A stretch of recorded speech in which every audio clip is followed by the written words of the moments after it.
أيها الذين آمنوا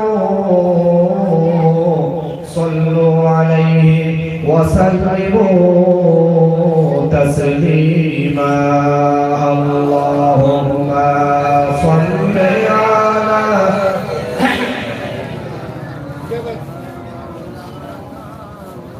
وعلى آل سيدنا مولانا এই বাগপুর মধ্যম পাড়ার পক্ষ থেকে প্রতিষ্ঠিত আজকের এই 37তম ইসালে সওয়াব ও জলসার মজলিসে আসার বসার তৌফিক দান করেছেন সে রব্বুল আলামিনের দরবারে আমরা সকলে শুকরিয়া শরীফ বলে আলহামদুলিল্লাহ।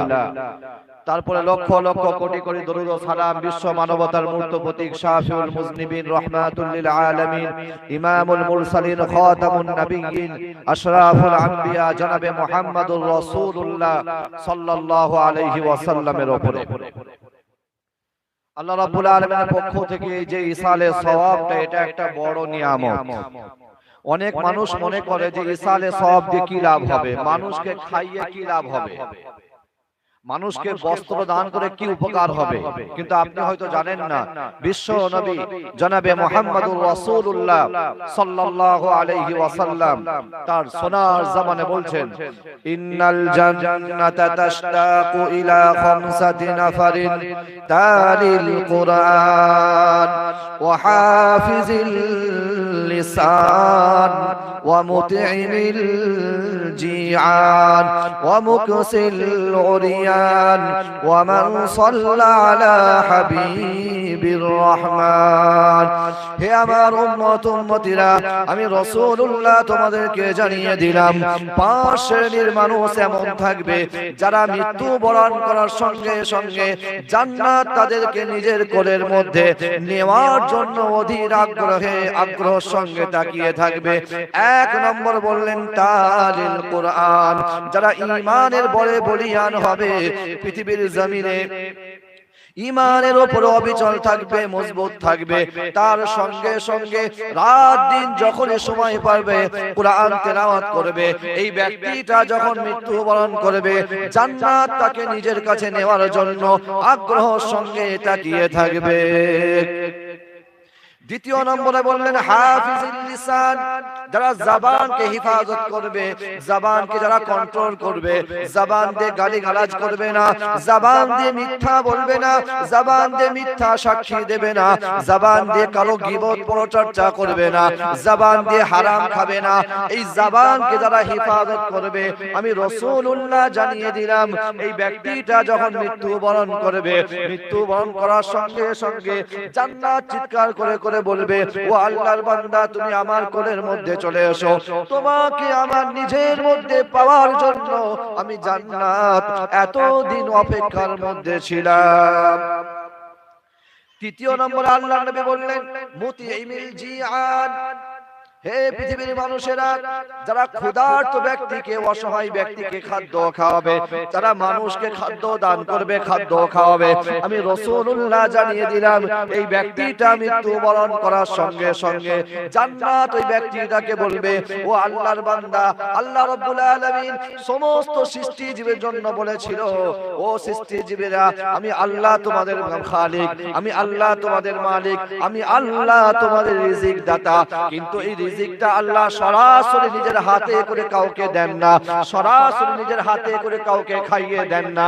এই খাদ্যের কাজটা, এই খাবারের কাজটা, জীবিকার কাজটা যেই ব্যক্তিগুলো পৃথিবীর জমিনে সম্পাদন করবে, আল্লাহ রাব্বুল আলামিন যদি ওই বান্দাটার ঈমান থাকে, জান্নাত বলছে ও আল্লাহর বান্দা তুমি যখন মৃত্যুবরণ করবে আমি জান্নাত তোমাকে আমার কোলের মধ্যে, আমার বুকের মধ্যে পাওয়ার জন্য আগ্রহ সঙ্গে তাকিয়ে আছি। মুতিইমিল জিআন, যারা মানুষকে খাবার খাওয়াবে, এরা যদি ঈমানের সাথে মৃত্যুবরণ করে জান্নাত বলছে তোমার জন্য আমি তাকিয়ে আছি, তুমি মৃত্যুবরণ করার সঙ্গে সঙ্গে তোমাকে আমার কোলের মধ্যে নিয়ে নেব। কারণ আল্লাহ রাব্বুল আলামিন বলছেন ইয়ারযুকু মান ইয়াশাউ, আমি আল্লাহ খাদ্য খাওয়াই। প্রতিটা মানুষকে জীবিকা দান করে আমি আল্লাহ। কিন্তু আল্লাহ রাব্বুল আলামিন সরাসরি কোনো মানুষকে জীবিকা দেন না, সরাসরি কোনো মানুষকে আল্লাহ রাব্বুল আলামিন খাবার খাইয়ে দেন না। এই খাবারের কাজটা আল্লাহর পক্ষ থেকে যারা যারা নেবে, তারা যদি ঈমানের সাথে মৃত্যুবরণ করতে পারে, আল্লাহর নবী বলছেন জান্নাতু তাশতাকু ইলা খামসাতি নাফারিন, ওই ব্যক্তিটার দিকে তাকিয়ে আছে, মারা যাওয়ার সঙ্গে সঙ্গে জান্নাত বলে আমার কাছে চলে এসো।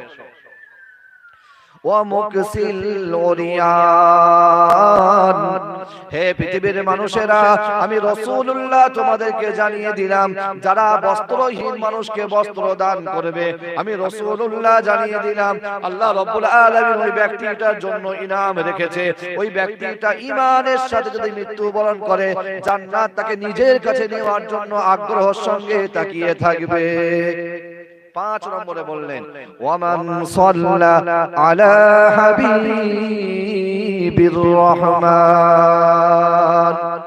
হে আমার উম্মত উম্মতিরা, যারা ঈমানের সঙ্গে আমি রাসূলুল্লাহ আমার উপরে অবিরত অনবরত দরুদ পাঠ করবে, আমি রাসূলুল্লাহ জানিয়ে দিলাম ওই উম্মতরা ইন্তেকাল করার সঙ্গে সঙ্গে জান্নাত তার রাস্তায় দাঁড়িয়ে থাকবে। ফেরেশতাদেরকে বলবে ওই ব্যক্তিটার আত্মাটাকে আমাকে দিয়ে দাও, ওই ব্যক্তিটার জন্য আমি জান্নাত এই সৃষ্টি হওয়ার পর থেকে কাছে পাওয়ার জন্য আগ্রহের সঙ্গে তাকিয়েছিলাম। আপনি যে অবস্থায় খাওয়ান না কেন, পরিবারকে খাওয়াবেন, তার জন্য আপনার সওয়াব হবে। ছেলে মেয়ের পিছনে খরচা করবেন, তার জন্য সওয়াব পাবেন। বাপ মায়ের পিছনে খরচা করবেন, তার জন্য সওয়াব পাবেন। যে বান্দাকে আপনি খাওয়ান না কেন, খাওয়ানোর জন্য কখনো আপনি নিষ্ফল হবেন না, প্রতিটা মুহূর্তে আপনি সওয়াব পেতে থাকবেন। তো যারা বলে যে খাইয়ে কি হবে, তো তাদের কাছে এই হাদিস থেকে তারা মাহরুম হয়ে যাবে। আমি যে আয়াতগুলো পাঠ করেছি কোরআনের কারীম থেকে, 3টে আয়াত, এই 3টে আয়াত থেকে মোটা মোটা 2-1টা করে কথা আলোচনা করব।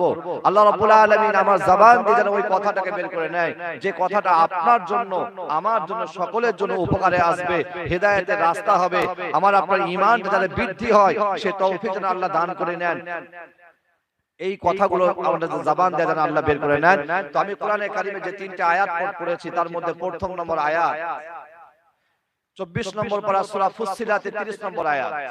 আল্লাহ রাব্বুল আলামিন আমাকে আপনাকে লক্ষ্য করে বলছেন, ইন্নাল্লাযীনা ক্বালু রাব্বুনাল্লাহ সুম্মা ইসতাকামু তাতানাজ্জালু আলাইহিমুল মালাইকাতু আল্লা তাখাফু ওয়া লা তাহজানু ওয়া আবশিরু বিল জান্নাতিল্লাতী কুনতুম তুআদুন। হে পৃথিবীর মানুষেরা, আমি আল্লাহ তোমাদেরকে জানিয়ে দিলাম, তোমরা পৃথিবীর জমিনে যতই টাকার অহংকার করো না কেন, যতই ক্ষমতার অহংকার করো না কেন, যত শক্তির অহংকার করো না কেন, যখন তোমার মৃত্যুটা কাছাকাছি চলে আসবে, যখন তোমার মৃত্যুটা আসমানে 40 দিন আগে ঘোষণা হয়ে যাবে, তখন পৃথিবীর কোনো ক্ষমতা তোমার কাজে আসবে না, পৃথিবীর কোনো শক্তি তোমার কাজে আসবে না, পৃথিবীর আরাম আয়েশ আনন্দ ফুর্তি কোনো কিছুই তোমাকে আর ভালো লাগবে না। তখন তোমার মনে হবে নির্জনে কোনো জায়গাতে, যেখানে কোনো কোলাহল থাকবে না, যেখানে কোনো চিৎকার চেঁচামেচি থাকবে না, ওই নির্জন জায়গাতে একা একা একটু সময়টা কাটালে মনের মধ্যে তৃপ্তি পেতাম, মনের মধ্যে আনন্দ পেতাম। কারণ তোমার মৃত্যুর কথা আল্লাহ রাব্বুল আলামিন আসমানে 40 দিন আগে ঘোষণা করে দিয়েছে। হে পৃথিবীর মানুষেরা, তোমরা যেমন ভাবে জীবন কাটাও না কেন, তোমাদের যখন মৃত্যু উপস্থিত হবে, তোমাদের 3টে চিন্তা খুব দ্রুত এসে যাবে। 1 নম্বর চিন্তা হবে, আজকে পৃথিবীর জমিনে পরিবারকে নিয়ে সময় কাটায়, বন্ধু বান্ধবকে নিয়ে সময় কাটায়, মন খারাপ হয়ে গেলে বাজারে চলে যায়, বাজারে বিভিন্ন মানুষের সঙ্গে কথাবার্তা বলে মনটাকে ফুর্তি করে নেই, মনটা আনন্দ করে নেই, মনটা ঠিক হয়ে যায়। কিন্তু কবরের জগতে আমার সঙ্গে কেউ থাকবে না, ওই জগৎটাতে একা কেমন ভাবে জীবনটা কাটাবো, কেমন ভাবে সময়টা পার করব, কথা বলার কেউ লোক থাকবে না, চতুর্দিকে অন্ধকার থাকবে, এই অন্ধকারে কেমন ভাবে জীবনটা কাটাবো, এই চিন্তাগুলো মানুষের হতে থাকবে। আজকে ক্ষমতার বলে গুনাহ করেছি, অর্থের বলে গুনাহ করেছি, শক্তির বলে গুনাহ করেছি, কিন্তু কবরের জগতে যাওয়ার পরে যখন আমাকে জিজ্ঞাসা করা হবে, ও আল্লাহর বান্দা, মান রব্বুকা, তোমার রব কে ছিল, ওমান নাবিয়ুকা তোমার নবী কে ছিল, ওমা দীনুকা কোন ধর্মকে তুমি পৃথিবীর জমিনে পালন করেছিলে। এই প্রশ্নের উত্তরগুলো দিয়ে আমার নামটা জান্নাতের খাতায় যাবে, নাকি উত্তর না দিয়ে আমার নামটা জাহান্নামীদের খাতায় চলে যাবে, এই চিন্তা প্রতিটা মানুষের জীবনে আসবেই আসবে। প্রতিটা মানুষ যখন মৃত্যুর কাছাকাছি হবে তখন মানুষের মনের মধ্যে একটা অস্থির ভাব তৈরি হবে। পৃথিবীর কোলাহল তাকে ভালো লাগবে না, পরিবারের কথা তাদের চাল চলন তাদের কাছে বিরক্ত লাগবে, সে সর্বদাই একা একা থাকার চেষ্টা করবে। একটা অস্থির ভাব মনের মধ্যে তৈরি হবে, কারণ তার মৃত্যুর ঘোষণা আসমানে 40 দিন আগে হয়ে গেছে।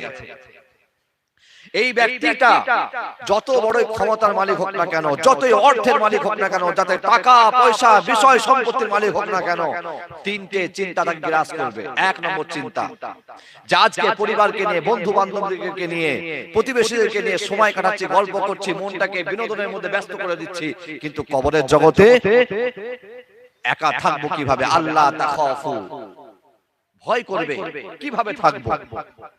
দ্বিতীয় নম্বর চিন্তা হবে ওয়ালা তাহজানু, যে আজকে পৃথিবীতে আলোর মধ্যে আছি, সামান্য অন্ধকার হয়ে গেলে পা ফেলতে পারি না, কিন্তু মৃত্যুর পরে কবরে যখন চলে যাব, কবরটা চতুর্দিকে মাটি দিয়ে ঢাকা থাকবে, অন্ধকার আচ্ছন্ন হয়ে থাকবে।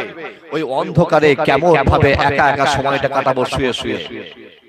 তিন নম্বর চিন্তা হবে যে আজকে শক্তির বলে, টাকার বলে, ক্ষমতার বলে, অর্থের বলে, প্রভাবের বলে পৃথিবীতে অনেক গুনাহ করেছি, অনেক অন্যায় করেছি, মানুষের সম্পত্তি নষ্ট করেছি, মানুষের হক নষ্ট করেছি, মানুষকে অপমান করেছি, লজ্জায় ফেলে দিয়েছি, কিন্তু আজকে আমার মৃত্যু চলে আসবে, আমি মৃত্যু সজ্জায় সজ্জিত, আমার নামটা কি কবরের জগতে যাওয়ার পরে জান্নাতি খাতায় যাবে নাকি জাহান্নামী খাতায় যাবে? এই তিনটে চিন্তা, তিনটে টেনশন প্রতিটা মানুষেরই হবে। কিন্তু আল্লাহ রাব্বুল আলামিন বলছে, হে আমার বান্দা বান্দীরা, তোমরা যদি ঈমানদার হও, ঈমানের উপরে যদি অবিচল থাকতে পারো, রাসূলের সুন্নাতগুলোকে যদি পৃথিবীর জমিনে বাস্তবায়ন করতে পারো, আমি রব্বুল আলামিন মৃত্যু হওয়ার আগে আজরাইল আলাইহিস সালাম তোমার কাছে মৃত্যুর পরোয়ানা নিয়ে আসার আগে আমি আল্লাহ তোমাদের এই তিনটে চিন্তায় দূর করে দেব। আল্লাহ রাব্বুল আলামিন কোরআনে কারীমের মধ্যে বলছেন, ইন্নাল্লাযীনা ক্বালু রাব্বুনাল্লাহ, হে পৃথিবীর মানুষেরা, আমি আল্লাহ তোমাদেরকে জানিয়ে দিলাম, তোমরা যদি আমাকে রব বলে মেনে নিতে পারো, আমার হাবিবকে যদি রাসূল বলে মেনে নিতে পারো, আর ঈমানের উপরে যদি অবিচল থাকতে পারো, সুম্মাস্তাকামু তাতানাজ্জালু আলাইহিমুল মালাইকা, আমি আল্লাহ তোমার মৃত্যুর পরোয়ানা আসার আগে আগে আমি মুহূর্তের মধ্যে তিনটে শ্রেণী ফেরেশতাকে পাঠিয়ে দেব। একদল ফেরেশতা তোমার কাছে আসবে, তারা হাতের মধ্যে লেখা থাকবে, কপালের মধ্যে লেখা থাকবে, জবান দিয়ে চিৎকার করতে করতে বলবে, আল্লাহ তাখাফু, ও আল্লাহর বান্দা তুমি চিন্তায় রয়েছো, কবরের জগতে একা একা কেমন ভাবে সময়গুলো কাটাবে। না না না, তুমি চিন্তা করো না, আল্লাহ তাখাফু, আমরা ফেরেশতারা তোমার সঙ্গে 24 ঘন্টা প্রতিটা মুহূর্ত কবরের জগতে তোমার সঙ্গে থাকবো।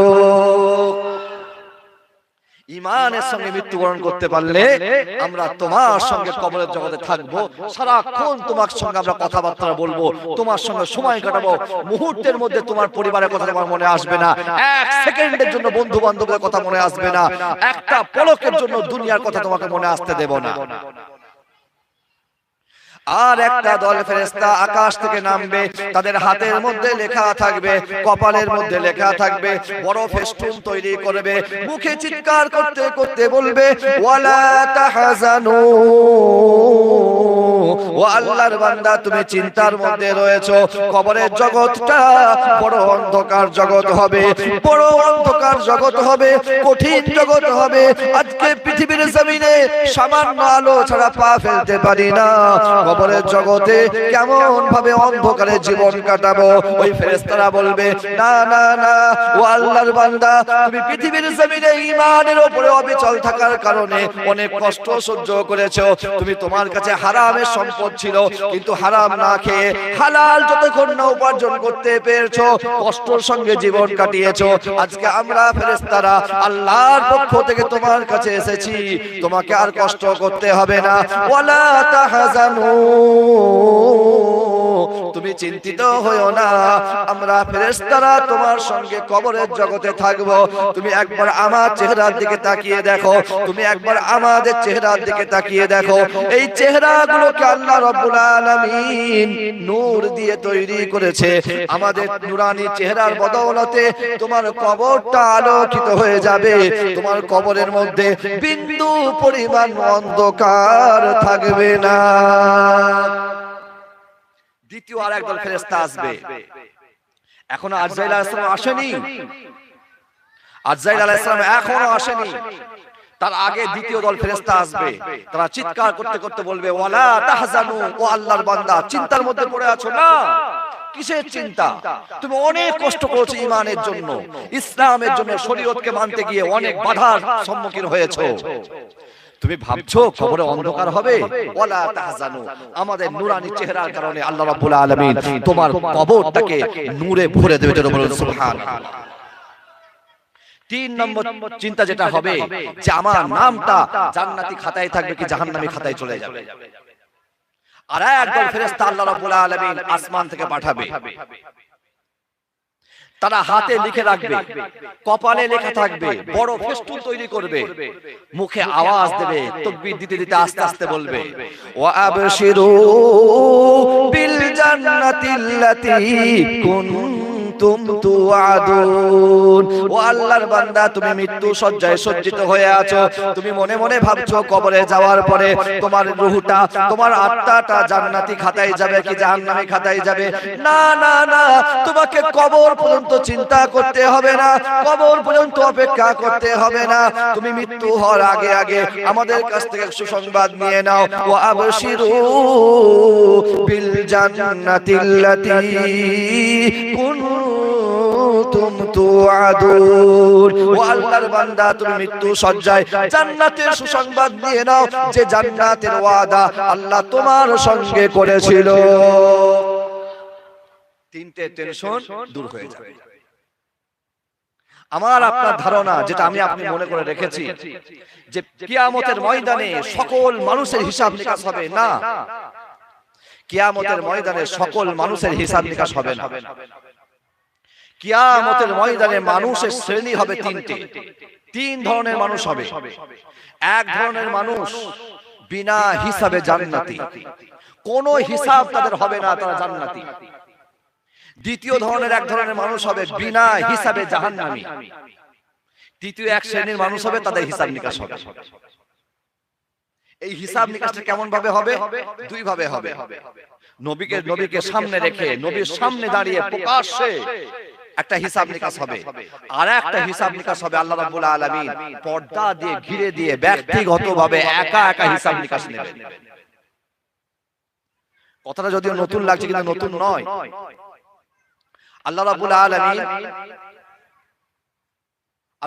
আলামিন কুরআনে কারীমের মধ্যে বলছে তিনটে শ্রেণীর মানুষ হবে। এক শ্রেণীর মানুষ কি বললাম? বিনা হিসাবে জান্নাতি। এরা কারা? এরা নবীরা, রাসূলরা, শুহাদা, সালিহিনরা। এরা হচ্ছে বিনা হিসাবে জান্নাতি। কোথায় আছে? আল্লাহ রাব্বুল আলামিন কুরআনে কারীমের 30 নম্বর পারা সূরা ফাজরের শেষ নম্বর আয়াতের মধ্যে বলছেন, ইয়া আইয়াতুহান নাফসুল মুতমাইন্না, হে নফসে মুতমাইন্নার মানুষেরা, ইরজিই ইলা রাব্বিকি রাদিয়াতাম মারদিয়া, তোমরা তোমার রবের দিকে চলে এসো, তোমরা তোমার রবের কাছে চলে এসো, খুশি অবস্থায় চলে এসো, ইনাম পেয়ে চলে এসো, পুরস্কার পেয়ে চলে এসো। ফাদখুলি ফি ইবাদি ওয়াদখুলি জান্নাতি, আমার বান্দাদের মধ্যে প্রবেশ করে যাও আর এই বান্দাদেরকে সঙ্গে নিয়ে আমি আল্লাহর জান্নাতে চলে যাও। এরা বিনা হিসাবে জান্নাতি। বিনা হিসাবে জাহান্নামী কারা? রাসূলের শত্রুরা, মুশরিকরা, বেঈমানরা। এরা বিনা হিসাবে জাহান্নামী। এরা ভালো আমল যেটা করবে তার পরিবর্তে পৃথিবীতে সুখ স্বাচ্ছন্দ্য দিয়ে, অর্থ দিয়ে, সম্পদ দিয়ে, ক্ষমতা দিয়ে তাদেরকে মিটিয়ে দেওয়া হবে। তৃতীয় এক শ্রেণীর মানুষ হবে, এই মানুষগুলো গুনাহ করবে না বলে নিয়ত করে কিন্তু আবার গুনাহ করে ফেলে। গুনাহ করে মনে মনে কষ্ট পায়, ভালো কাজ করে মনে মনে তৃপ্তি পায়, আনন্দ পায়। এদের হিসাব নিকাশ হবে। এদেরকে বলা হয় নাফসে লাওয়ামা। আর নাফসে আম্মারা, এরা বিনা হিসাবে জাহান্নামী। যদি বলেন হুজুর কোথা থেকে বলছেন, এটাও 30 পারা 2 নম্বর সূরা, সূরা নাজিয়াতের 4 নম্বর আয়াতে বলছে আল্লাহ রাব্বুল আলামিন, ওয়ান নাজিয়াতি গরকা। কিছু মানুষের জান কবজ করা হবে, যেমন মানুষ ছোট গাছকে পা দিয়ে চাপ দিয়ে টেনে উপরে ফেলে দেয়, এইরকম ভাবে কিছু মানুষের জানকে কবজ করা হবে। কিভাবে? তাদের বুকের উপরে আরজাইল আলাইহিস সালাম পা রেখে দিয়ে জানটাকে গাছ ওঠানোর মতো করে তুলে বার করে নেবে। এদের বিনা হিসাবে জাহান্নামী। আল্লাহ যারা অন্যায় করলে মনে মনে অনুশোচনা করে, কষ্ট পায়, আবারও করে ফেলে কিন্তু কষ্ট পায়, ভালো কাজ করলে মনে মনে তৃপ্তি পায়, এরা কিয়ামতের ময়দানে হিসাব নিকাশ। এই হিসাব নিকাশ আমি আপনি মনে মনে ভাবি, আমার আপনার মাথায় আছে কিন্তু বিশ্বাসে নেই।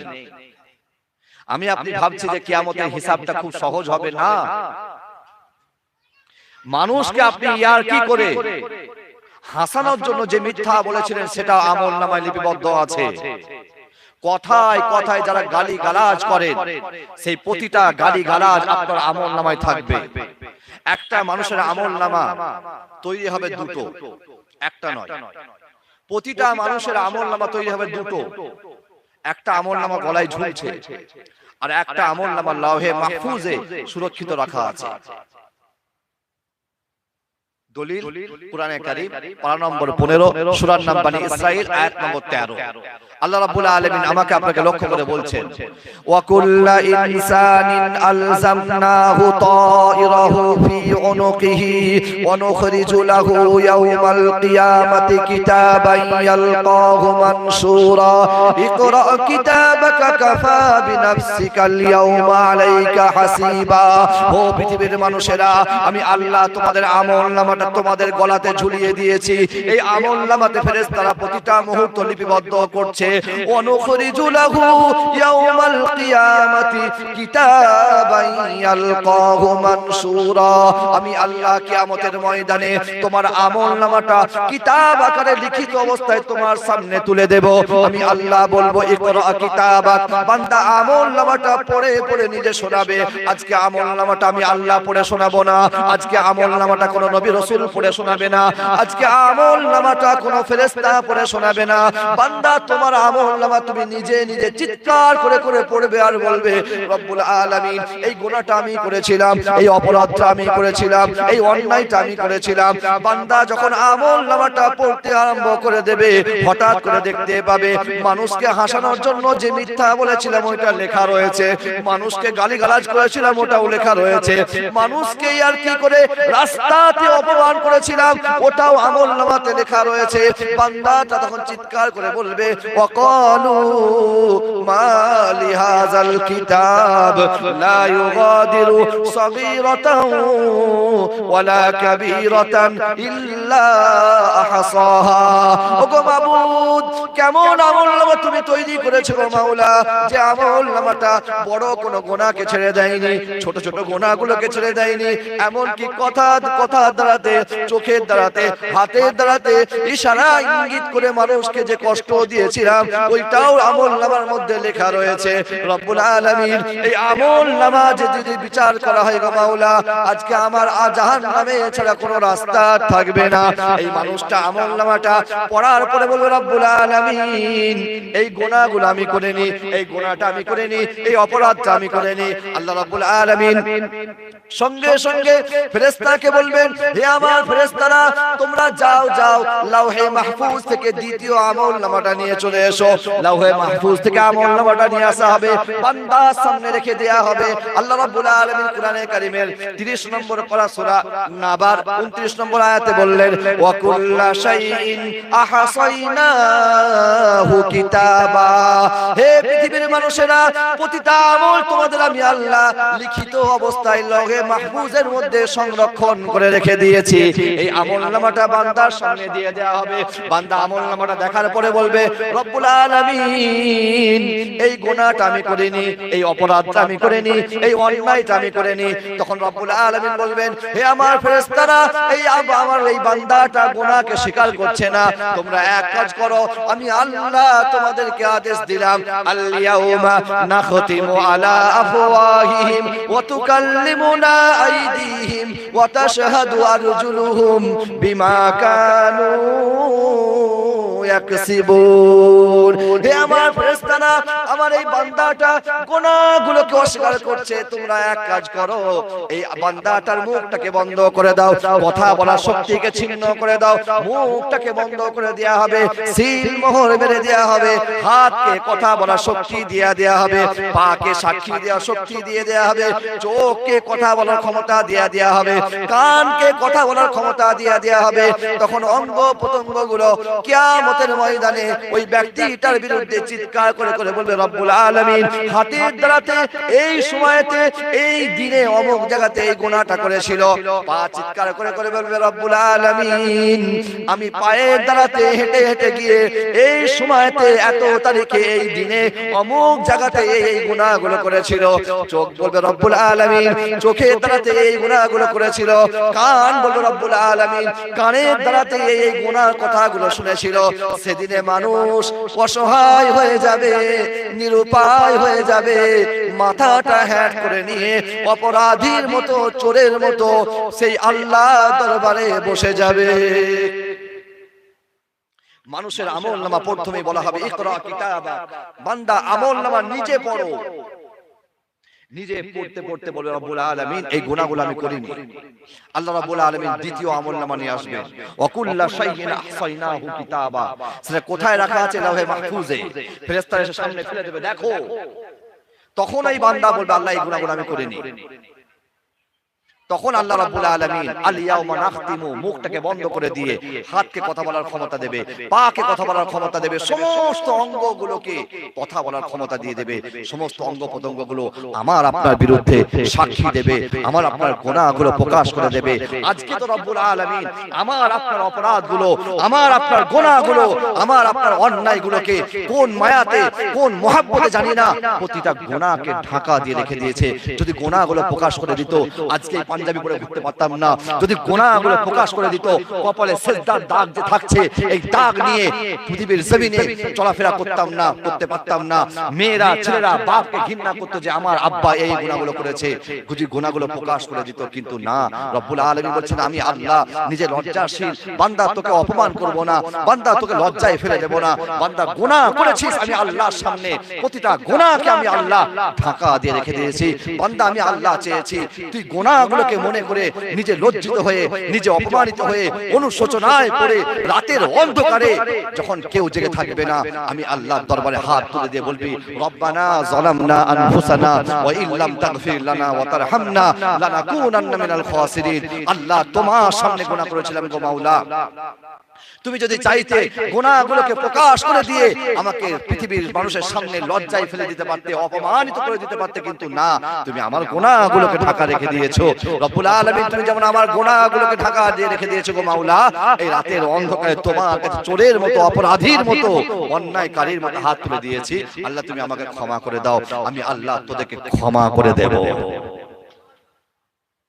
এই জন্য আমি আল্লাহ গুনাহগুলোকে প্রকাশ করে দিইনি। কিন্তু বান্দা ভাবছে আমি হকের পথে আছি, আমার একটাও গুনাহ নেই। আমি হকের পথে আছি, আমার একটাও গুনাহ নেই। কিছু কিছু মানুষ আছে আমাদের সমাজে, ওরা আবার বলে দেখো ভাই আমি যা বলি মানুষের সামনেই বলে দিই। আপনি সামনে বলতে পারেন না। মানুষের অপরাধ হলে সেই অপরাধ আল্লাহ বলছে আমি তার অপরাধকে চাপা দিয়ে রেখে দিয়েছি। তুমি কি এমন ক্ষমতার অধিকারী এসে গেছো তোমাকে গোনা তার অপরাধটাকে তার গুনাহটাকে প্রকাশ্যে জনসমাজে সকলের সামনে তার সামনাসামনি বলে দেওয়ার অধিকার তোমাকে কে দিয়েছে?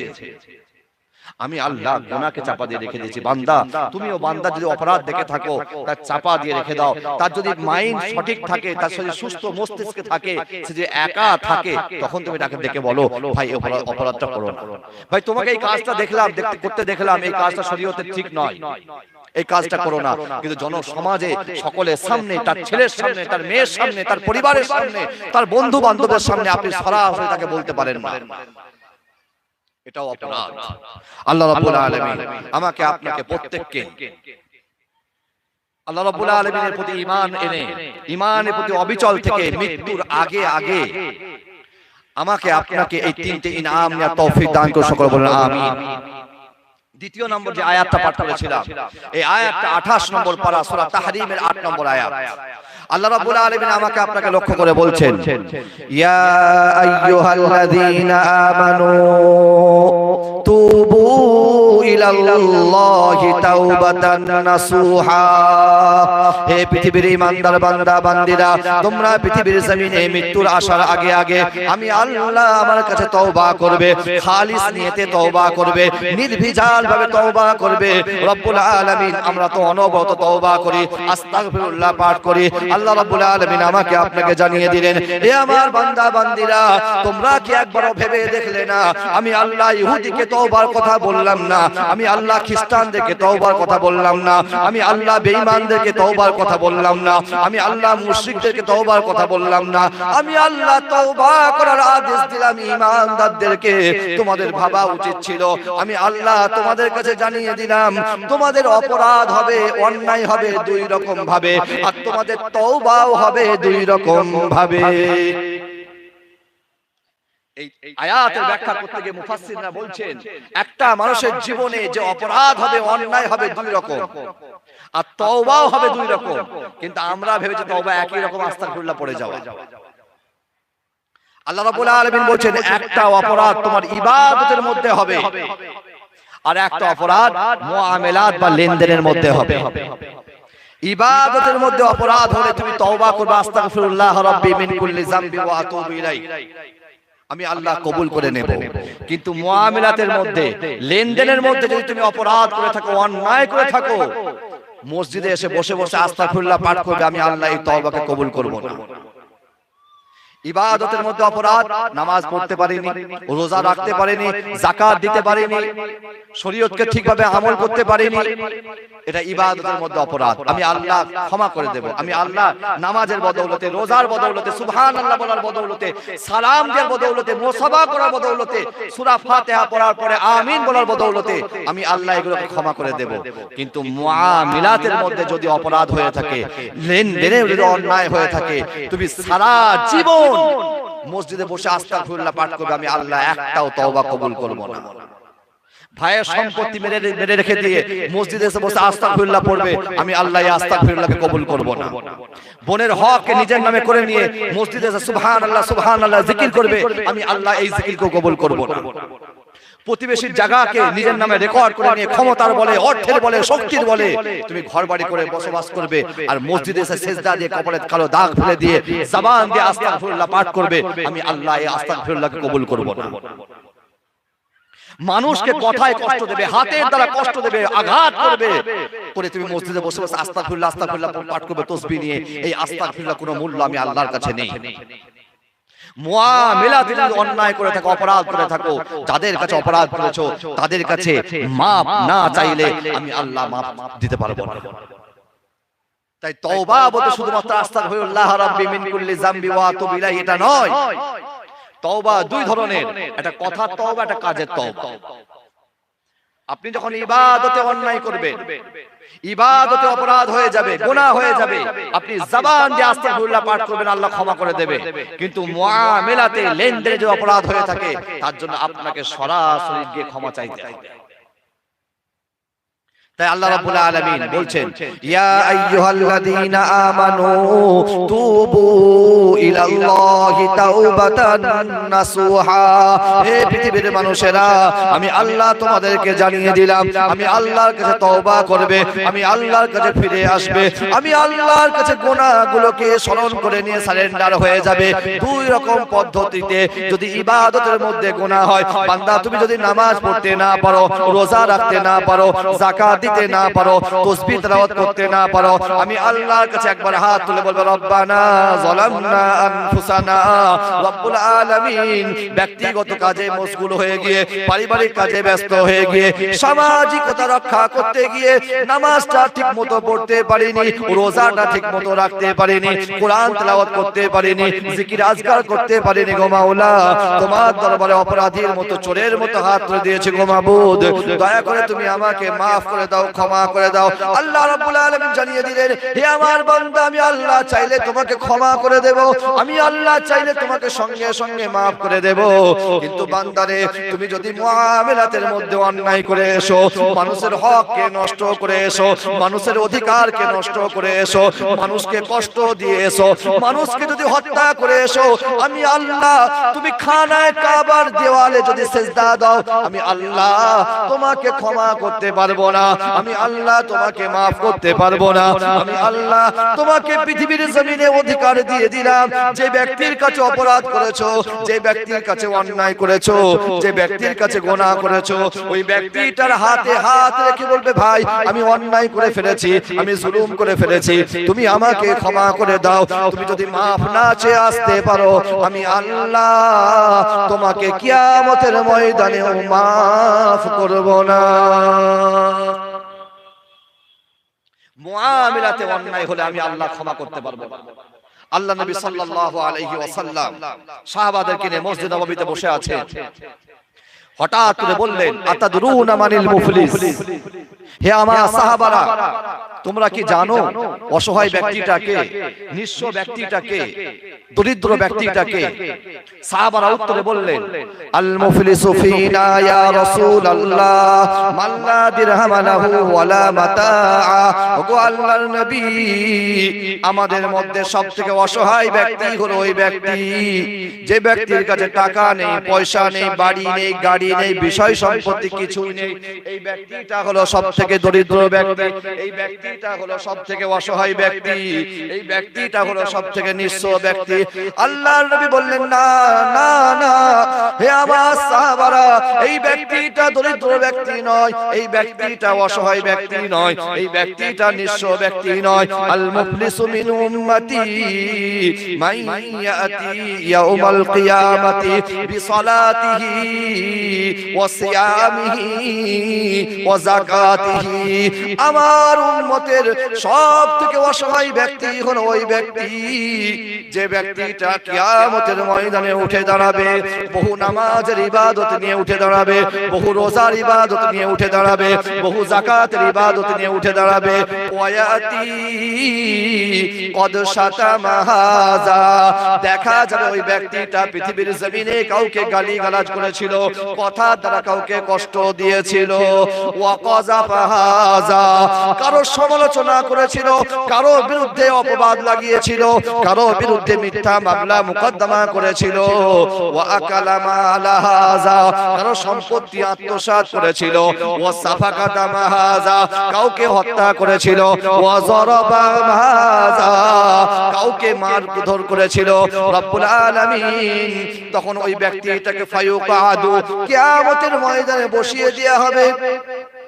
আল্লাহ রাব্বুল আলামিন ওই সময়তে ফায়ুক্তাসু হাযা মিন হাসানাতিহি, ফেরেশতাদেরকে বলবেন ও আমার ফেরেশতারা, এই ব্যক্তিটা যাদেরকে গালি দিয়েছে, যাদের বিরুদ্ধে মিথ্যা মামলা দিয়েছে, যাদের বিরুদ্ধে অপবাদ দিয়েছে, যাদের সম্পত্তি আত্মসাৎ করেছে, ওদেরকে এক লাইনে দাঁড় করিয়ে দাও, আর এর আমলনামা থেকে পরিমাণ মতো নেকি কেটে কেটে নিয়ে এই মজলুম ব্যক্তিদেরকে দিয়ে পরিশোধ করতে থাকো। এই পরিশোধ করতে করতে দেখা যাবে ওই ব্যক্তিটার আমলনামায় কোনো নেকি আর থাকবে না, কোনো হাসানাত আর থাকবে না। ফেরেশতারা বলবে রব্বুল আলামিন তোমার এই বান্দার আমলনামাতে কোনো হাসানাত আর থাকলো না, কোনো নেকি আর থাকলো না, কিন্তু এখন পাওনাদার মজলুম দাঁড়িয়ে আছে গো মাওলা, এখন আমরা কি করব? আল্লাহ রাব্বুল আলামিন জানিয়ে দিলেন, হে আমার ফেরেশতারা এই মজলুমদের আমলনামা থেকে পরিমাণ মতো গোনা কেটে কেটে নিয়ে এই ব্যক্তিটার আমলনামাতে চাপিয়ে দাও। এই ব্যক্তিটার আমলনামাতে পরিমাণ মতো গোনাগুলোকে চাপিয়ে দেওয়া হবে। এমন অবস্থায় দেখা যাবে ওই ব্যক্তিটার আমলনামাতে গোনা ছড়ার এক বিন্দু পরিমাণ নেকি থাকবে না। আল্লাহ রাব্বুল আলামিন ওই সময়তে ঘোষণা দেবে ফাতুরিহা ফিন্নার, ওই ব্যক্তিটার সামনে চুলগুলোকে ধরে টানতে টানতে হিজরাতে হিজরাতে জাহান্নামের আগুনে ফেলে দাও। আল্লাহর নবী বললেন, হে আমার সাহাবারা, এই ব্যক্তিটা হলো সবথেকে অসহায় ব্যক্তি, এই ব্যক্তিটা হলো সবথেকে নিঃস্ব দরিদ্র ব্যক্তি, এই ব্যক্তিটা হচ্ছে সবথেকে নিঃস্ব ব্যক্তি। তার আমলনামাতে কোনো কিছুর অভাব ছিল না।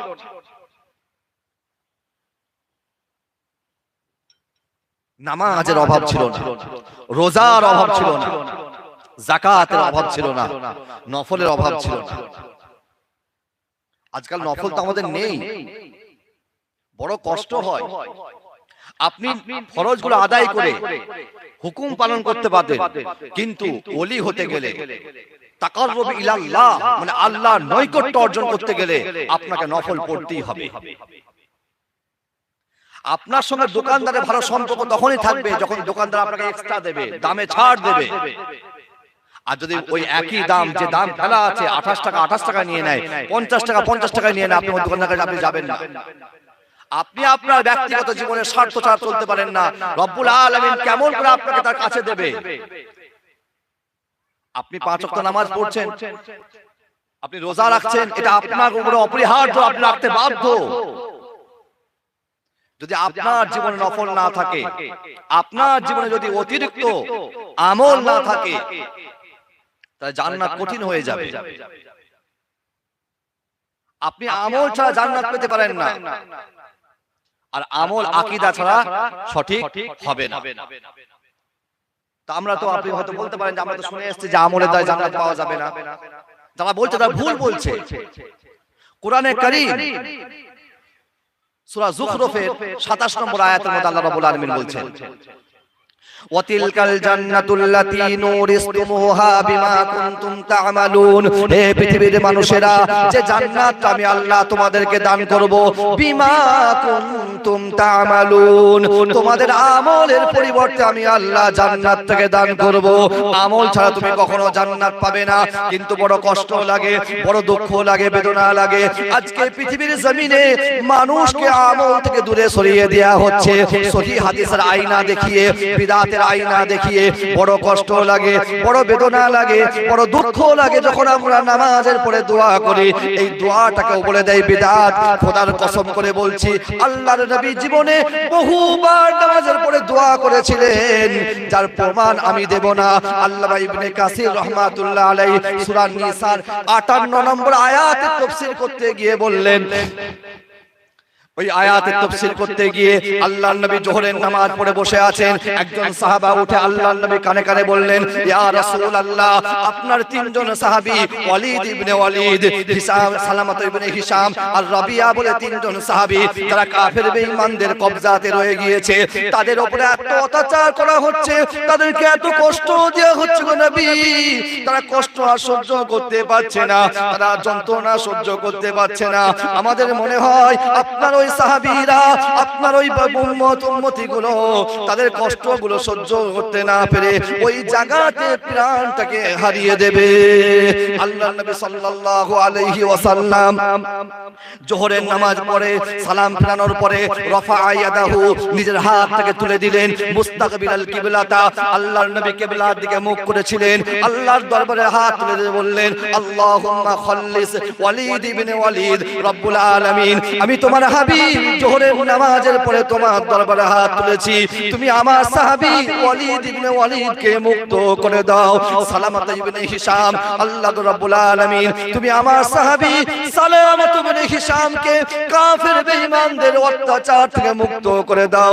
রাবিয়াতুল ইবনে রাবিয়া আমার সাহাবী রাবিয়াতুল ইবনে রাবিয়াকে কাফের বেঈমানদের হাত থেকে মুক্ত করে দাও। এই আয়াতের 98 আয়াতের 8 নম্বর আয়াতে সূরা নিসার 98 নম্বর আয়াতে যদি আপনার কাছে ইবনে কাসির থাকে খুলে দেখবেন, চারটে riwayat আছে, একটা সনদের দিক দিয়ে দুর্বল, তিনটে সহিহ। আল্লাহর নবী আবু হুরায়রা বর্ণনা করছেন একদম এইভাবে হাদিস, বাদামা সাল্লামা রাফা ইয়াদাহু, আল্লাহর নবী হাতটা তুললেন কখন? বাদামা সাল্লামা, সালাম ফেরানোর পরে, মুস্তাকবিলুল কিবলা, কিবলার দিকে মুখ করে দিয়ে বলছেন আল্লাহুম্মা খাল্লিস ওয়ালিদ ইবনে ওয়ালিদ, রব্বুল আলামিন আমার সাহাবী ওয়ালিদ ইবনে ওয়ালিদকে তুমি মুক্ত করে নাও, বাঁচিয়ে নাও। সালামাত ইবনে হিশাম একে তুমি বাঁচিয়ে নাও, রাবিয়া ইবনে রাবিয়াকে তুমি একটু বাঁচিয়ে নাও। ওয়াজুফাতাল মুসলিমিন, সমস্ত দুর্বল মুসলমানদেরকে বাঁচিয়ে নাও। মিন আইদিল কুফারি ওয়াল মুশরিকিন, আপনি যদি খুঁজে না পান এটা আপনার দুর্বলতা। আপনি কিভাবে বলেন যে নামাজের পরে দোয়া করা বিদআত? দোয়াটা একটা আলাদা ইবাদত। আপনি নামাজ শুরু করছেন আল্লাহু আকবার, আসসালামু আলাইকুম ওয়া রাহমাতুল্লাহ, আসসালামু আলাইকুম ওয়া রাহমাতুল্লাহ, নামাজ শেষ। তারপর আপনি দোয়া করবেন নাকি সুন্নাত পড়বেন নাকি বাড়ি চলে যাবেন নাকি মসজিদে বসে থাকবেন নাকি শুয়ে পড়বেন, এটা আপনার ব্যক্তিগত আমল। ইমাম সাহেব দোয়া করছে, মুক্তাদির পিছনে আমিন আমিন বলছে, আপনার ইচ্ছা হলে আপনি বলেন, না হলে আপনি ছেড়ে দেন, কিন্তু আপনি বিদআত বলতে পারেন না। নামাজ তো শেষ হয়ে গেছে। এগুলো হচ্ছে জ্ঞানের অভাব। তাই আজকে মানুষকে আমল থেকে দূরে সরিয়ে দেওয়া হচ্ছে শুধুমাত্র এই কয়েকটা কথাকে সামনে রেখে দিয়ে। এই আমল থেকে সত্যি সত্যি এমন একটা পর্যায়ে পৌঁছে যাবে মানুষের কাছে তখন এই ইবাদতটা শুধুমাত্র ব্যায়াম মনে হবে, সুন্নত থাকবে না, আদব থাকবে না, শিষ্টাচার থাকবে না, বিনয় থাকবে না। এইগুলো আপনার কাছে আস্তে আস্তে সরে যাবে। তখন আপনি নিজে অহংকারী হয়ে যাবে যে আমি সঠিক সহিহ হাদিসের প্রতি আমল করছি, নিজে একটা অহংকারের ভাব আপনার আসবেই আসবে। আল্লাহ রাব্বুল আলামিন আমাকে আপনাকে প্রত্যেককে এই হাদিসগুলোকে বোঝার তৌফিক দান করুন।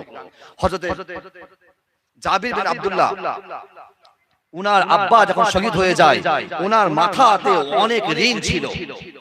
আল্লাহ নবীর কাছে এসে বলছেন, ইয়া রাসূলুল্লাহ, আমাকে একটা আমল বলে দেন, আমাকে কিছু কথা বলে দেন, যাতে করে আমি আমার এই ঋণটাকে পরিশোধ করতে পারি।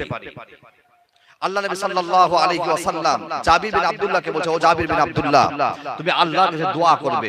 ইয়া রাসূলুল্লাহ, কোন সময় দোয়া করলে আল্লাহ কবুল করবে?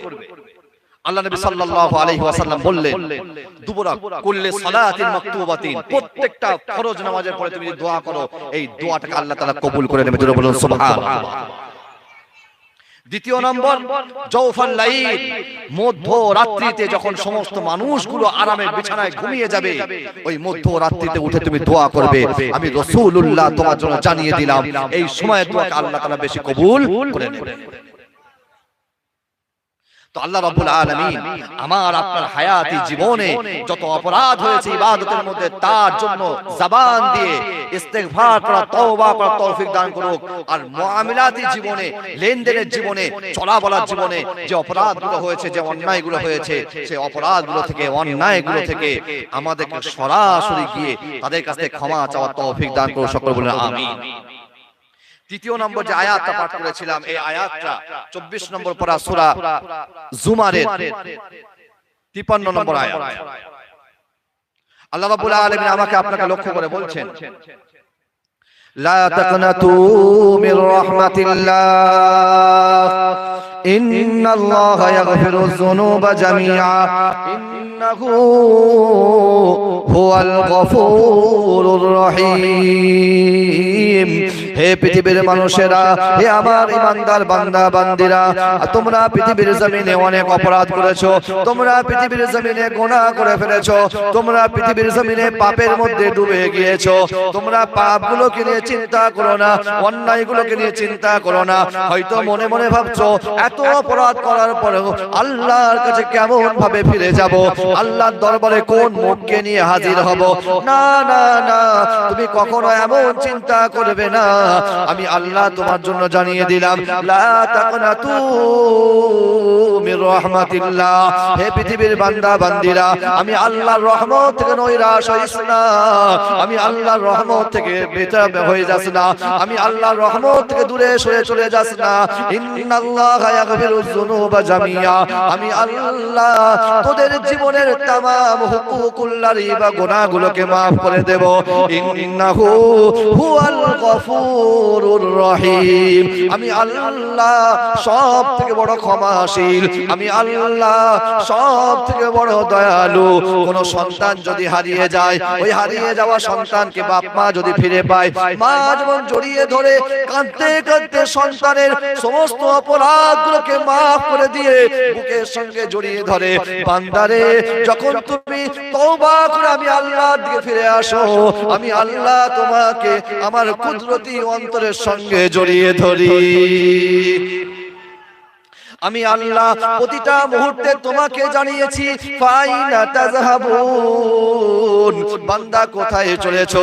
এই রাস্তাটা ভালো রাস্তা নয়, এই রাস্তাটা জান্নাতের রাস্তা নয়, এই রাস্তাটা নবীদের রাস্তা নয়, এই রাস্তাটা পীর ওলি আউলিয়াদের রাস্তা নয়, এই রাস্তাটা সাফল্যের রাস্তা নয়। বান্দারে ওই রাস্তাতে তুমি যেও না, যেও না, যেও না। তুমি কোরআন থেকে কেন সরে চলে যাবে? তুমি কেন হাদিস থেকে সরে চলে যাবে? কেন তুমি মসজিদ থেকে দূরে সরে চলে যাবে? ইন হুয়া ইল্লা যিকরুল লিল আলামিন। এটা তো রবের পক্ষ থেকে তোমার কাছে উপদেশ এসেছে। এই উপদেশকে যদি তুমি গ্রহণ করো, আমি আল্লাহ ওয়াদা করলাম পৃথিবীর জমিনে তোমার জীবনটা শান্তি করে দেব। কিয়ামতের ময়দানে যখন মৃত্যুর উপরে তুমি আবার উঠে দাঁড়াবে, আমি আল্লাহ তোমাকে অপমান না করে, আমি আল্লাহ তোমাকে লজ্জায় না ফেলে পর্দা দিয়ে তোমার গুনাহগুলোকে হিসাব নিকাশ করব। আমি আল্লাহ ওই সময়তে তওবা করার কারণে তোমার বহু গুনাহকে নেকি দ্বারা পরিবর্তন করে দেব। আমি আল্লাহ অনেক গুনাহগুলোকে নেকি দ্বারা পরিবর্তন করে দেব। এইটা কখন হবে? যখন আমি আপনি পৃথিবীর জমিনে তওবা করে যেতে পারবো। আল্লাহ রাব্বুল আলামিন একটা পর্দা দিয়ে বান্দাকে ডেকে বলবে, বান্দা এই গুনাহটা করেছিলে, এই গুনাহটা আমার সঙ্গে সম্পর্কিত, যাও এই গুনাহটা নেকিতে পরিবর্তন করে দিলাম। ইউবাদদিলুল্লাহু সাইয়্যাতিহিম হাসানাত, তাদের সাইয়্যাত গুলোকে হাসানাত দ্বারা পরিবর্তন করে দেওয়া হবে। যে বান্দাটা এতক্ষণ গুনাহগুলোকে লুকাচ্ছিল, গোপন করছিল, যখন দেখবে আল্লাহ রাব্বুল আলামিন গুনাহগুলোকে নেকি দ্বারা পরিবর্তন করছে, তখন বলে রাব্বুল আলামিন অমুকে চুরি করে খেয়েছিলাম, ওটা বাকি রয়ে যাচ্ছে, ওটা একটু পরিবর্তন করে দিতে হবে। রাব্বুল আলামিন একদিন খেলা দেখতে গিয়ে 5 ওয়াক্ত নামাজ পড়েনি, ওটাকে একটু পরিবর্তন করে দিতে হবে। আল্লাহ রাব্বুল আলামিন তার কুদরতি অন্তরে হেসে ফেলবেন। ফেরেশতাদেরকে বলে, ফেরেশতা দেখো, যে বান্দাটা গুনাহগুলোকে এখনো গোপন করছিল, যখন দেখতে পেয়েছে আমি গুনাহগুলোকে নেকি দ্বারা পরিবর্তন করে দিচ্ছি, তখন নিজে থেকে সব গুনাহগুলো কথা বলছে। আল্লাহ রাব্বুল আলামিন এই মৃত্যুর পূর্বে আমাদেরকে তওবা করার, আমাদেরকে শরীয়তের প্রতি অবিচল থাকার, আমাদেরকে আল্লাহর রাসূলের মুহাব্বত নিয়ে আল্লাহর হুকুমগুলো পালন করার তৌফিক দান করুন। তা আল্লাহ রাব্বুল আলামিন বলেন, লা তাকনাতু মির রাহমাতিল্লাহ, বান্দা আমার রহমত থেকে নৈরাশ হইস না।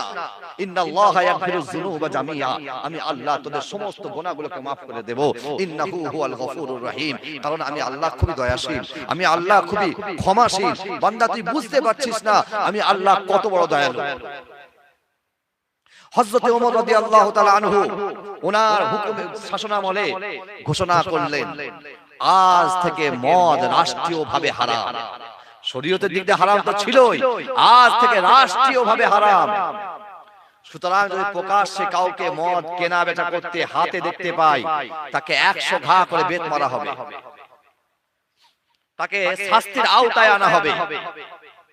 মদিনার এক যুবক যে নেশাগ্রস্ত ছিল, আপনি দেখবেন আমরা যে গুনাহগুলো করি, যে টাইমে গুনাহটা করি, অনেক সময় আমার আপনার মনে হয় যে গুনাহ করব না, বেশিরভাগ সময় মনে হয় গুনাহ করব না, কিন্তু যে সময়টাতে গুনাহ করতাম ওই সময়টা যখনই চলে আসবে আপনার মনের মধ্যে একটা অস্থির ভাব তৈরি হবে, একটা কষ্ট সৃষ্টি হয়ে যাবে।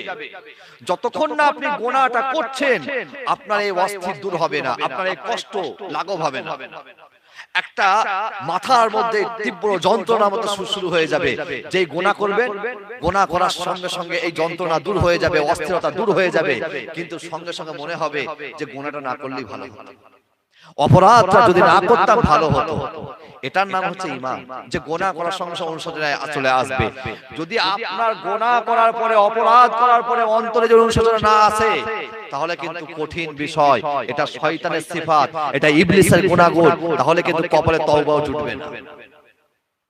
যদি কোনো মানুষের গুনাহ করার পরে মনে ব্যথা না আসে, অনুশোচনা না আসে, এটা ইবলিসের সিফাত, ইবলিসের গুণ, তাহলে কিন্তু তার জন্য তওবার দরজা হয়তো খুলতেও পারে, নাও পারে। আল্লাহ রাব্বুল আলামিন ভালো জানেন।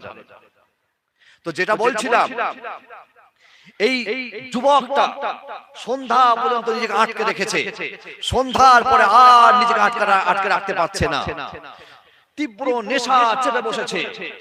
আস্তে আস্তে অন্ধকারে মদিনার একটা বাজারে চলে গিয়েছে। বাজারে চলে যাওয়ার পরে 2 বোতল শরাব কিনেছে। শরাব কেনার পরে 1 বোতল শরাব পান করেছে, আর 1 বোতল শরাবকে চাদরের মধ্যে জড়িয়ে রাস্তা দিয়ে হাঁটতে আরম্ভ করেছে। হঠাৎ পাহাড়ের পাশ দিয়ে যখন হেঁটে হেঁটে আসছে, কে যেন চিৎকার করে বলছে, ও যুবক দাঁড়াও। যুবক এই আওয়াজটা শুনে ভয়ে কেঁপে উঠেছে। আরে এই আওয়াজটা তো অন্য কারো আওয়াজ নয়, এই আওয়াজটা হচ্ছে খলিফাতুল মুসলিমিন, আমিরুল মুমিনিন হযরত ওমর ফারুক রাদিয়াল্লাহু তাআলা আনহু। এই যুবকটা ভয়ে থরথর করে কাঁপছে। যুবককে বলছে, যুবক কোথায় গিয়েছিলে? যুবকটা ভয়ে বলছে, আমিরুল মুমিনিন একটু বাজারে গিয়েছিলাম আমার বাচ্চা সন্তানের জন্য দুধ আনতে। বলে দাও, দুধের বোতলটা আমাকে দাও। তখন যুবকটা আরো কেঁপে উঠেছে, কারণ আমি তো এক নেশা করেছি, যদি সত্য বলতাম হয়তো হযরত ওমর ক্ষমা করে দিতে পারতেন, কিন্তু এখন মিথ্যা বলেছি, তো মিথ্যা বলার পরে আর কোনো ক্ষমা থাকবে না। যুবকটা ওই মুহূর্তে কাঁপতে কাঁপতে ভয়ে থরথর করে কাঁপছে, থরথর করে ঘামছে।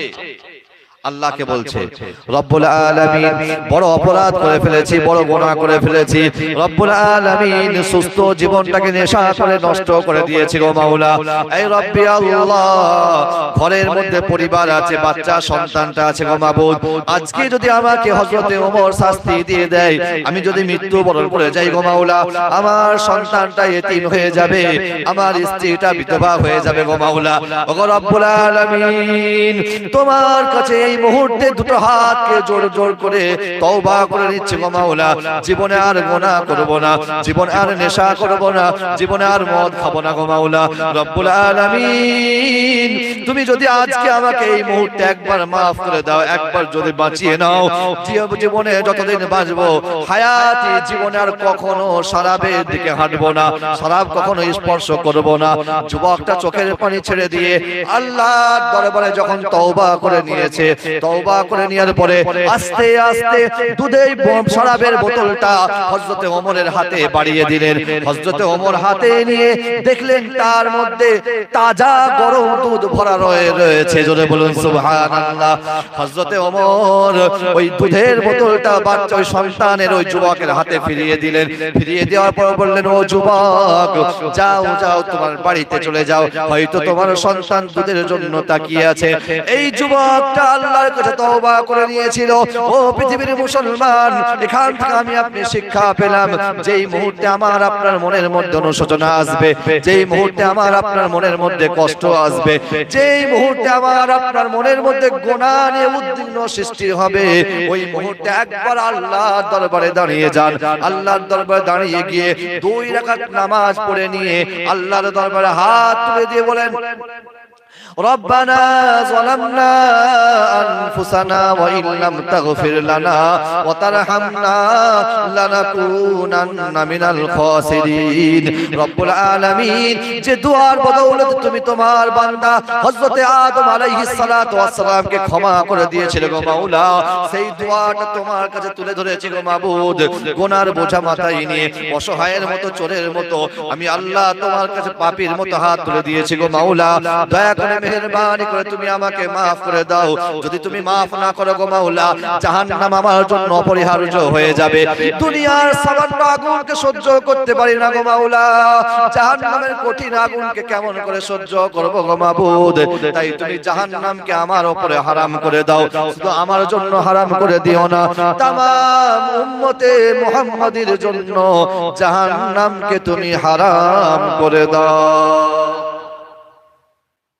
আল্লাহ রাব্বুল আলামিন ওই আয়াতের ব্যাখ্যাতে জানিয়ে দিলেন হে আমার বান্দা বান্দীরা আমি আল্লাহ যত বড় আমি আল্লাহর আযাব গজব তত বড় আমি আল্লাহ যত বড় আমি আল্লাহর শাস্তিগুলো তত বড় বান্দা টপ করে আমাকে কেউ নরম করতে পারবে না কিন্তু বান্দারে আমি আল্লাহ একটা জায়গাতে বড় অসহায় হয়ে যায় বড় নিরুপায় হয়ে যায় বড় দয়ালু হয়ে যায় বান্দা তুমি যখন তোমার চোখের পানিগুলো ছেড়ে দিয়ে ঝরঝর করে কাঁদতে কাঁদতে আমি আল্লাহর কাছে তওবা করো আমি আল্লাহর কাছে দোয়া করো আমি আল্লাহ যতই কঠিন হই না কেন তোমার চোখের পানি দেখে আমি আল্লাহ সহ্য করতে পারি না রে বান্দা পৃথিবীতে সব কিছু সহ্য করে নেই কিন্তু বান্দা তোমার চোখের পানিকে আমি আল্লাহ কখনো সহ্য করতে পারি না তোমার চোখের পানিগুলোকে আমি আল্লাহ আমার কুদরতি হাত দিয়ে ফোঁটা ফোঁটা গুলোকে জমা করে একটা পাত্রতে রেখে দিই শুধু তাই নয় রে বান্দা আমি আল্লাহ তোমার চোখের পানির বদৌলতে তোমার হুকুকুল্লাহর গুনাহগুলোকে maaf করে দিয়ে আমি আল্লাহ তোমাকে জান্নাতি মেহমান করে দিয়ে আমি আল্লাহ তোমাকে আসমানি জগতে জান্নাতি ঘোষণা করে দিই আমি আল্লাহ তোমার তওবার চোখের পানিগুলোকে ফোঁটা ফোঁটা গুলোকে জড়ো করে রেখে দিই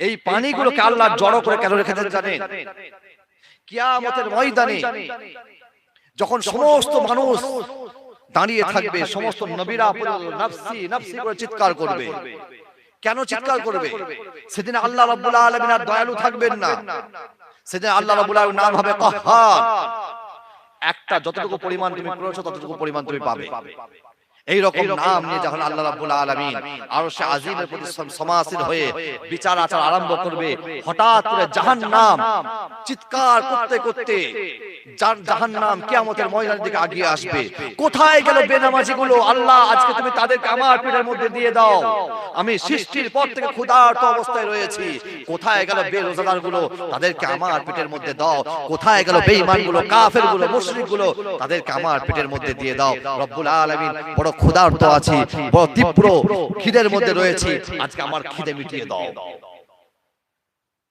জাহান্নাম যখন এরকম ভাবে চিৎকার করতে করতে ছুটে ছুটে আসবে আল্লাহ রাব্বুল আলামিন বলবেন ও আমার ফেরেশতারা যাও ওই জাহান্নামকে সরিয়ে দাও কিয়ামতের ময়দান থেকে ফেরেশতারা যখন জাহান্নামকে ৭০,০০০ শিকল দিয়ে বেঁধে দেবে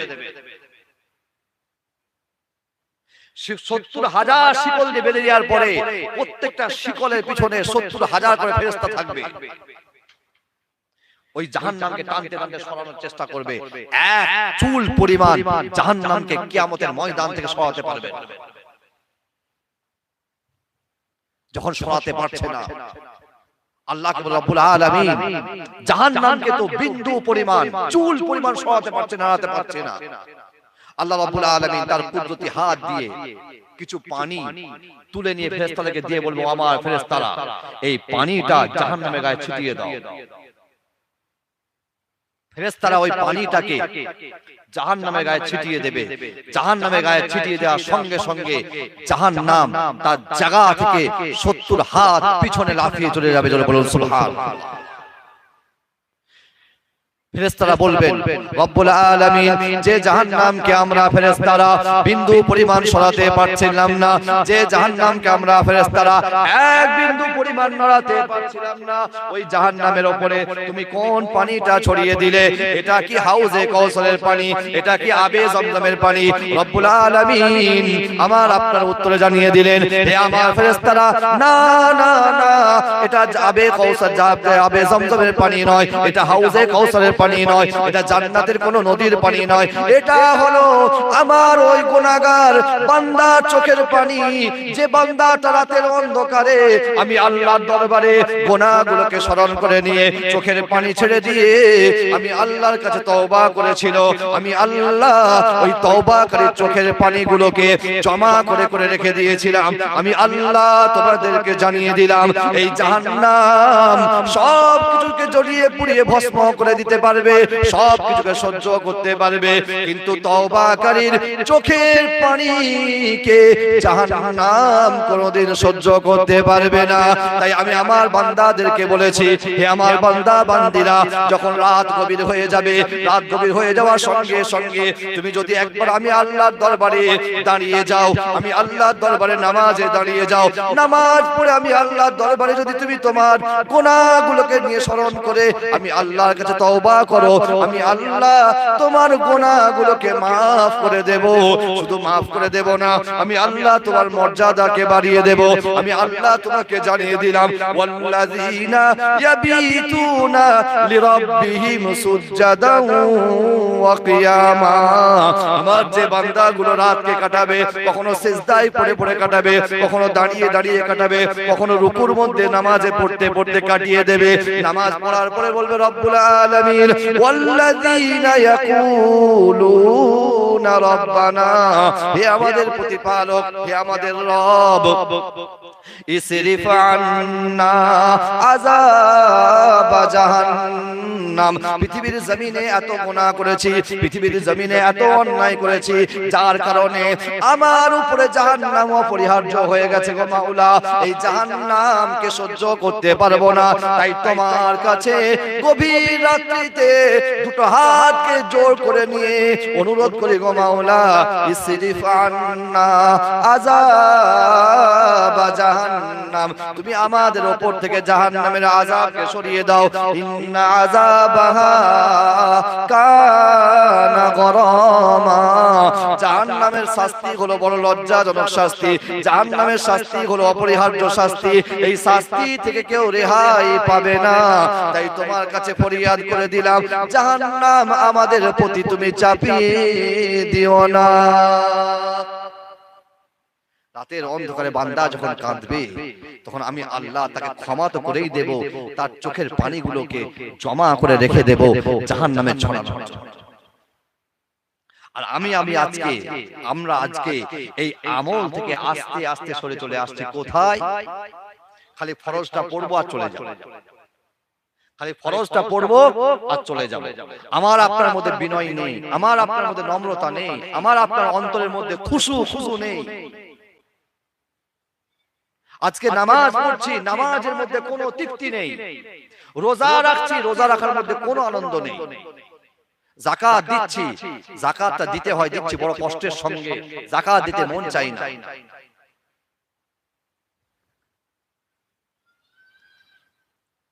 আজকে নামাজের মহব্বত, সুন্নতের ভালোবাসা, শরীয়তের প্রতি পাবন্দি সব নষ্ট হয়ে যাচ্ছে শুধুমাত্র ইগোর কারণে, শুধুমাত্র ইগোর কারণে, স্বার্থের কারণে। এখনো সময় আছে, ফিরে আসুন। বহু মানুষ নামাজ পড়ছে, রোজা রাখছে, সবকিছু করছে, কিন্তু প্রতিবেশীর সঙ্গে ভালো ব্যবহার করতে পারছে না, ভাইয়ের সঙ্গে সম্পর্ক রাখতে পারছে না। বড় আফসোস লাগে, একজনের বাপ মারা গেছে, সেই ব্যক্তিটা, সেই ছেলেটা বাপের জামা, বাপের ব্যবহার করা জিনিসগুলোকে রেখে দিয়েছে। আমাকে বলছে, ভাইজান আমার আব্বাই জামাটা গায়ে দিতেন, আমি রেখে দিয়েছি, আলহামদুলিল্লাহ খুব ভালো। আমার আব্বাই এটা ব্যবহার করতেন, আমি রেখে দিয়েছি, আলহামদুলিল্লাহ খুব ভালো। কিন্তু কষ্টের বিষয় কোথায় জানেন? বাপের ব্যবহার করা জামা, জুতো, সবকিছু সেই সন্তানটা, ছেলেটা মহব্বতের সাথে, ভালোবাসার সাথে, মর্যাদার সাথে রেখে দিতে পারে, কিন্তু ওই বাপের রক্ত তার ভাই তার সঙ্গে সম্পর্ক ছিন্ন করে বসে আছে। ওই বাপের খুন বোন তার সঙ্গে সম্পর্ক নেই। নারায়ে তাকবীর, নারায়ে তাকবীর। সিলসিলা হক ফুরফুরা শরীফ, সিলসিলা হক ফুরফুরা শরীফ, আওলাদে মুজাদ্দিদুজ জামান পীরজাদা মেহরাব সিদ্দিকী ভাইজান, আলহাজ মাওলানা পীরজাদা মেহরাব সিদ্দিকী ভাইজান। নারায়ে তাকবীর। আলহামদুলিল্লাহ, মাশাআল্লাহ, আমাদের খুব কাছের মানুষ, সম্মানের মানুষ, মোহাব্বতের মানুষ আলহাজ মাওলানা পীর মেহরাব সিদ্দিকী ভাইজান উনি চলে এসেছেন আমাদের কাছে, এখনই উপস্থিত হয়ে যাবেন। আমরা যারা আশেপাশে ঘোরাফেরা করছি তারা চলে আসি, কারণ উনি খুব সময়কে বের করে নিয়ে আমাদের কাছে আসেন। কথাগুলো প্রত্যেকটা মণিমুক্তার মতো, রত্নের মতো, তাই আমরা আশেপাশে ঘোরাফেরা না করে এই মজলিসে চলে আসি। অল্প সময়ের মধ্যে আমরা আখিরি মোনাজাত করব ইনশাআল্লাহ। যারা আমরা আশপাশে আছি, আমরা আমাদের সমস্ত কষ্টকে, সমস্ত বিদ্বেষকে, সমস্ত হিংসাকে দূরে ফেলে দিয়ে মাহফিলে নবীর মহব্বতে, নবীর ভালোবাসাতে, শরীয়তের ভালোবাসাতে এই মাহফিলে চলে আসি। আল্লাহ রাব্বুল আলামিন আমাদের এই মাহফিলটা যেন সকলের জন্য নাজাতের জারিয়া বানিয়ে দেয়, সকল বলুন আমিন। তো যে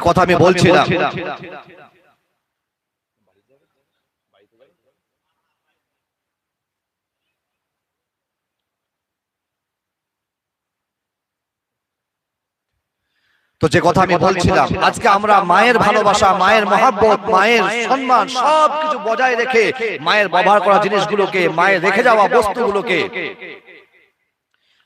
মর্যাদার সঙ্গে, মহব্বতের সঙ্গে রেখে দিতে পারি নিজের কাছে, কিন্তু সেই মায়ের রক্ত, সেই বাপের খুন, আমরা সেই বাপের খুনকে দূরে সরিয়ে রাখি। সেই মায়ের রক্ত বোনকে সম্পর্ক নষ্ট করে রাখি, সেই বাপের রক্ত ভাইয়ের সঙ্গে কথাবার্তা বন্ধ করে রাখি। আল্লাহ রাব্বুল আলামিন যেমন মা বাপের রেখে যাওয়া বস্তুর সঙ্গে ভালোবাসা রাখতে পেরেছে, ভাইয়ের সঙ্গেও এইরকম ভাবে ভালোবাসা, মহব্বত রাখার তৌফিক দান করুক। সকলে একটু তাকবীর দেন। নারায়ে তাকবীর, নারায়ে তাকবীর।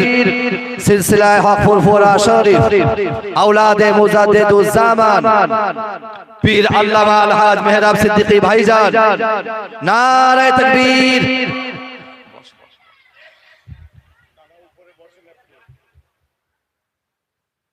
আমার খারাপ লাগছে না, না আপনি ওইখানটা বসেন,